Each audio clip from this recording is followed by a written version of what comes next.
നമസ്കാരം. ചിങ്ങമാസത്തിലെ കറുത്ത വാവ് കഴിഞ്ഞു വരുന്ന ചതുർത്ഥി അഥവാ വെളുത്ത പക്ഷ ചതുർത്ഥിയാണ് ഗണപതിയുടെ ജന്മദിനം. അതാണ് വിനായക ചതുർത്ഥിയായി ആഘോഷിക്കപ്പെടുന്നത്. ഇത്തവണ സെപ്റ്റംബർ 7 ശനിയാഴ്ചയാണ് വിനായക ചതുർത്ഥി ആഘോഷിക്കുന്നത്.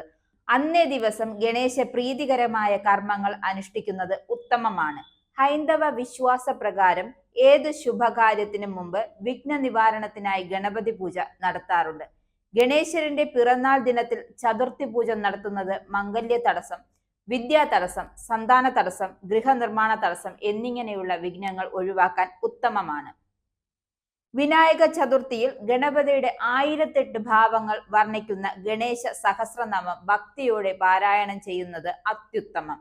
ഗണനാഥനായ ഗണപതി ഭഗവാന് പ്രാധാന്യം നൽകിക്കൊണ്ട് ചെയ്യുന്ന എല്ലാ പ്രവൃത്തിയും ഫലപ്രാപ്തിയിലെത്തും എന്നാണ് വിശ്വാസം. അതേസമയം വിനായക ചതുർത്ഥിയോടനുബന്ധിച്ച് ബംഗളൂരു നഗരത്തിൽ മൃഗങ്ങളെ കൊല്ലുന്നതും ഇറച്ചി വിൽപ്പനയും നിരോധിച്ചു. ഇത് സംബന്ധിച്ച് ഗ്രേറ്റർ ബാംഗ്ലൂർ മുനിസിപ്പൽ കോർപ്പറേഷൻ പത്രക്കുറിപ്പ് പുറത്തിറക്കി. BBMP ജോയിന്റ് ഡയറക്ടറുടെ പേരിലാണ് സർക്കുലർ പുറത്തിറക്കിയത്.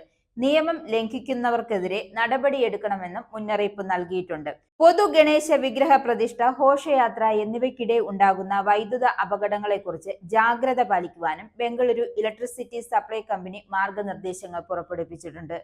വൈദ്യുതി അപകടങ്ങൾ തടയുന്നതിന് ആവശ്യമായ മാർഗനിർദ്ദേശങ്ങൾ പാലിച്ച് സുരക്ഷയ്ക്ക് മുൻഗണന നൽകണമെന്നും ബെസ്കോ ട്വീറ്റ് ചെയ്തു. ഘോഷയാത്രയിൽ റോഡരികിലെ വൈദ്യുതി ലൈനുകൾ ഉയർത്താൻ ശ്രമിക്കരുത്. ഘോഷയാത്രയുടെ വഴിയെക്കുറിച്ച് പോലീസിനെ മുൻകൂട്ടി അറിയിക്കുക എന്നീ നിർദ്ദേശങ്ങളും ജനങ്ങൾക്കായി നൽകിയിട്ടുണ്ട്.